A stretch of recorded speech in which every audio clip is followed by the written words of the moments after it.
I speak today on economics and charitable gifts. When you give, it is not a gift nor a sacrifice worthy unless you give of your net. That's the first box on your paycheck, your take-home. You can never give of your gross, that is your pre-tax. Though there are sometimes programs that allow you to give pre-tax. Use them. Now there are three groups. The disgustingly ultra-wealthy, that is the first 0.5% US, the first 1% world. The only filthy wealthy, which is 0.5% to 4% US, 1% to 7% world. And then the just wealthy, that is 4 to 8% US, and 7 to 12% world. Each group has a very different attitude and perspective regarding charitable donations and money. For the ultra-wealthy, all but a smidgen have no contact with money, ever. They never have in their entire lives.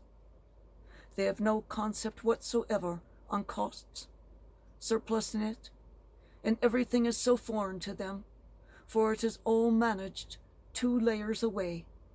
Their attorney hires an accountant, who hires money managers to manage the portfolio, pay all bills, and never contact the customer. There are that smidgen, 0.05%, that have entered into this group in this lifetime. But their grandchildren will be like the ultra-wealthy. Just so you know, the average return on investment for this group is special. It is 12.2%. That is why people do what these people suggest when they publicly speak. They do as Berkshire Hathaway does. The wealthy, combined with all three groups, the wealthy, combined, own 97% of all of the wealth, assets, and everything in the United States. The ultra-wealthy and the filthy own 91%. So the first 4% own 91%. Adding the next 4% in, they own 97%. Which means the rest of us, 92%, own only 3% of all of the assets and wealth of the country. And yes, that does include all of our homes, all of our cars, everything. So there is a lot of surplus for the wealthy, who in the filthy and just groups touch and manage their cash assets regularly. They know how much a brand new Cadillac SUV costs, $78,127, without any options. And they know the costs of their child's preschool. Chicago, $47,000, New York, $57,000, or London, $75,000. For 1 year for a 4-year-old child. Grade school in the same group, $100,000. High school, $175,000. You can imagine college would be a great relief for these people. It's only $65,000. But if your values are so skewed that you pay 3 times a year for a preschool, with the majority of educated humans pay for a year of college, including room and board, then think nothing of the impropriety of that.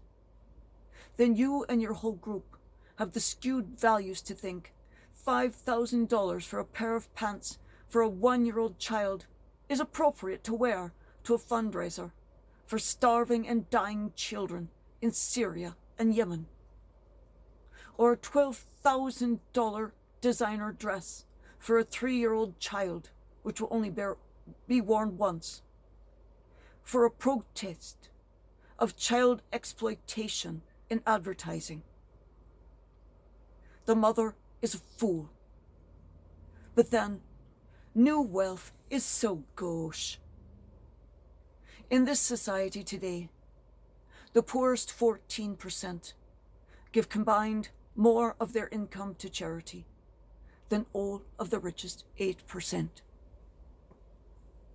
The rich give millions of their surplus, but never feel any sacrifice of that donation, where the poor give 22% of their net income annually. Bringing it to 2020, in both public and private holdings, the top 8% owned $17.5 trillion. 22% of this would be $3.9 trillion. Now, let's look at Matthew 25:31-46. If the 8% of the United States give 22% of their net for just 1 year, that $3.9 trillion, homelessness, food shortages, and medical care access could be forever resolved in the United States. As combined, these only require an estimated $42 billion to resolve. And that's not even 1/10 of $3.9 trillion. Imagine a world where the top 8% of the world's earners gave 22%, $115.9 trillion. This would end worldwide hunger. Imagine a world.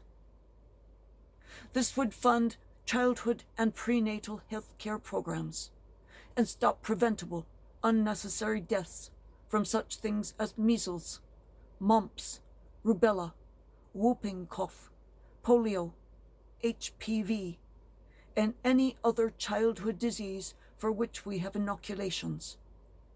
Forever. Preventive medicine costs the least for the most and best results. One-time cost, $5.1 trillion total. That is 1/20th of the $115.9 trillion. Imagine a world.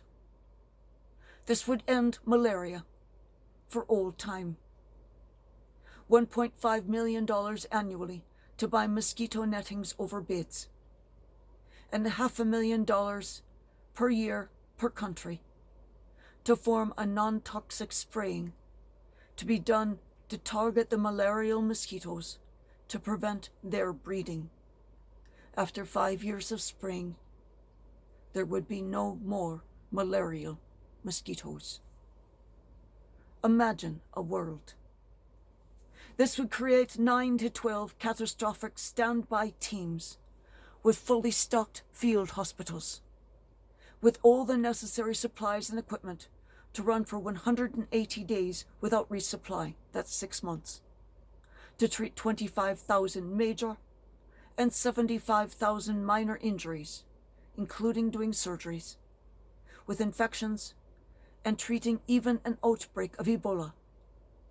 This would be a $7.75 million annual cost and a $19 million startup. To see how small those numbers are? $7.75 million annual cost. Never again a hurricane, an earthquake, a natural or man-made disaster without modern medical care within 24 hours, anywhere in the world. Imagine a world. This would create companies ready to build 800 basic, 1,500 square foot homes per year in any suitable location, including plumbing, HVAC, and electrical. Each company, each year. These companies would be staffed by builders and tradespeople in such numbers that foundations would be dug and poured every day, weather permitting. Never again Syria, where there are over 1.75 million internally displaced persons, refugees within their own country, because the feckless, amoral, failed Air Force has bombed the hospitals 17 times and all facilities with which to live in for the non-Muslim minority. Never again a Haiti, 10 years post-earthquake and still living in tent cities due to the ineffective government. Never again any part of the United States, like Puerto Rico, being without power, hospitals, and running water for over 3 years post-Maria. Homes unfixed, the condemned homes still standing, post 3 years Trump administration. These groups would build and rebuild it all, pulling in the skills it needs to get it done, similar to the Navy Seabees. All the skills and labor to get the buildings built in the shortest amount of time, but built to the highest standard every time.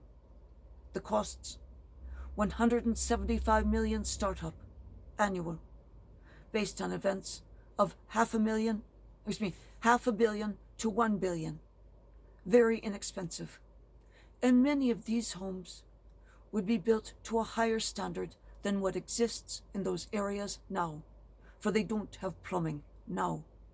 They don't have electrical now, but we would give it to them.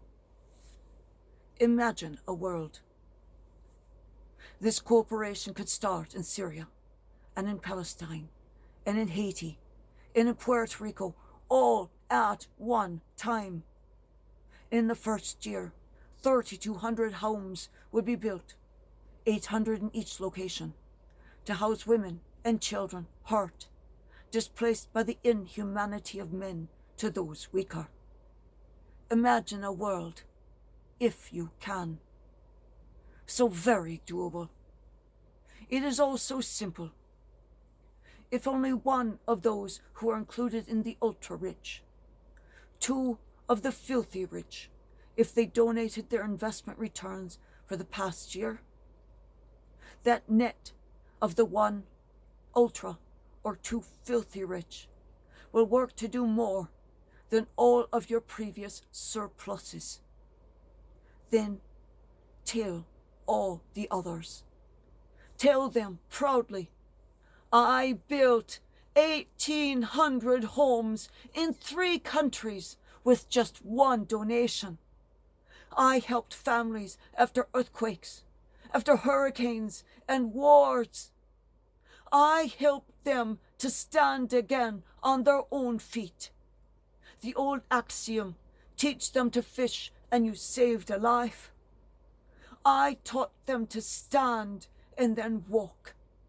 So now they can step out of the way of the next big wave, the next storm, or the next giant from a beanstalk.